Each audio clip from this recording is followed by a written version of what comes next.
সিলেটে দিন দুপুরে গলা কেটে কলেজ ছাত্রী সোনিয়া আক্তার হত্যার ঘটনায় সোমবার সন্ধ্যা পর্যন্ত থানায় কোনো মামলা হয়নি। হত্যাকাণ্ডের ঘটনায় পুলিশ সন্দেহ করছে সোনিয়ার মামাতো ভাই সজীব আহমদকে। প্রযুক্তি ব্যবহারের মাধ্যমে সজীবকে আটকের চেষ্টা চলছে বলে জানিয়েছেন সিলেট মহানগর পুলিশের উপকমিশনার আজবাহার আলী শেখ। ময়নাতদন্ত শেষে সোমবার নগরের হজরত মানিক পীর কবরস্থানে সোনিয়াকে দাফন করা হয়। রোববার দুপুরে নগরের খুলিয়াটুলা নীলিমা আবাসিক এলাকার ১৪ নম্বর বাসা থেকে সোনিয়ার গলাকাটা লাশ উদ্ধার করে police. Sonia Dakshin Surma Nurjahan Memorial degree কলেজের ছাত্রী। সে সিলেটের আঞ্চলিক ভাষার নাটকে নিয়মিত অভিনয় করত। পারিবারিক সূত্র জানায়, হত্যাকাণ্ডের আগের রাতে সোনিয়াদের বাসায় রাত্রি যাপন করে তার মামাতো ভাই হবিগঞ্জের আজমিরীগঞ্জ উপজেলার নবীনগরের বাসিন্দা নবী হোসেনের ছেলে সজীব আহমদ। রোববার সকালে সোনিয়া পরিবারের সদস্যদের সাথে নাস্তা করে।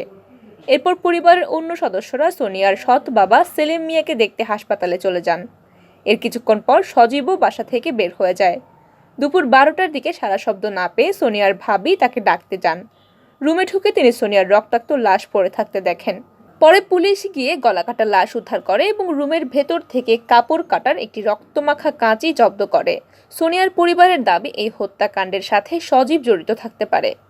পুলিশের সন্দেহ একই, হত্যাকাণ্ডের পর থেকে সজীবও গা ঢাকা দিয়ে আছে। সোনিয়ার ঘর থেকে নগদ টাকা ও স্বর্ণালঙ্কারও খোয়া গেছে বলে দাবি করেছেন পরিবারের সদস্যরা। সিলেট মহানগরের পুলিশের উপকমিশনার আজবাহার আলী শেখ জানান, হত্যাকাণ্ডের পর সজীব সিলেট থেকে পালিয়ে গেছে। প্রযুক্তি ব্যবহারের মাধ্যমে সিলেটের বাইরে তার অবস্থান শনাক্ত করা গেছে। তাকে আটকের চেষ্টা চলছে। হত্যাকাণ্ডের ঘটনায় পরিবারের পক্ষ থেকে মামলা দায়েরের প্রস্তুতি চলছে। এদিকে সোমবার ময়নাতদন্ত শেষে সোনিয়ার লাশ পরিবারের কাছে হস্তান্তর করা হয়েছে।